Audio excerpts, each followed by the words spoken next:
बहुत समय पहले की बात है। किसी गांव में एक किसान रहता था। वह रोज भोर में उठकर दूर झरनों से स्वच्छ पानी लेने जाया करता था।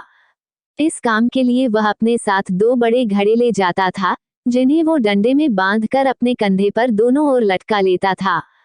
उनमें से एक घड़ा कहीं से फूटा हुआ था और दूसरा एकदम सही था। इस वजह से रोज घर पहुंचते पहुंचते किसान के पास 1.5 घड़ा पानी ही बच पाता था। ऐसा 2 सालों से चल रहा था। सही घड़े को इस बात का घमंड था कि वो पूरा का पूरा पानी घर पहुंचता है और उसके अंदर कोई कमी नहीं है। वहीं दूसरी तरफ फूटा घड़ा इस बात से शर्मिंदा रहता था कि वो आधा पानी ही घर तक पहुंचा पाता है और किसान की मेहनत बेकार चली जाती है।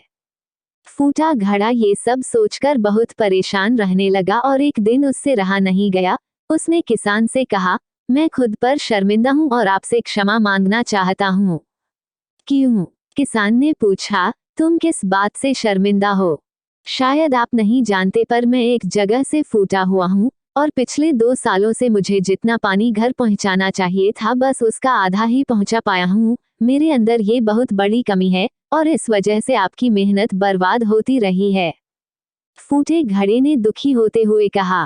किसान को घड़े की बात सुनकर थोड़ा डैक हुआ और वह बोला, कोई बात नहीं, मैं चाहता हूँ कि आज लौटते वक्त तुम रास्ते में पड़ने वाले सुंदर फूलों को देखो।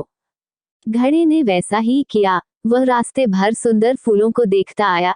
ऐसा करने से उसकी उदासी कुछ दूर हुई, पर घर पहुंचते पहुंचते फिर उसके अंदर से आधा पानी गिर चुका था। वो मायूस हो गया और किसान से क्षमा मांगने लगा। किसान बोला, शायद तुमने ध्यान नहीं दिया, पूरे रास्ते में जितने भी फूल थे वो बस तुम्हारी तरफ ही थे।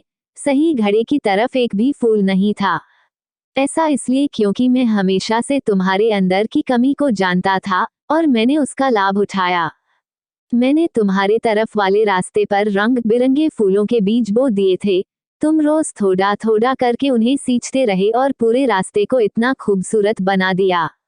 आज तुम्हारी वजह से ही मैं इन फूलों को भगवान को अर्पित कर पाता हूँ और अपना घर सुंदर बना पाता हूँ। तुम ही सोचो, अगर तुम जैसे हो वैसे नहीं होते तो भला क्या मैं ये सब कुछ कर पाता। कहानी अच्छी लगी हो तो चैनल को लाइक और सब्सक्राइब कर दें। आपका बहुत बहुत धन्यवाद।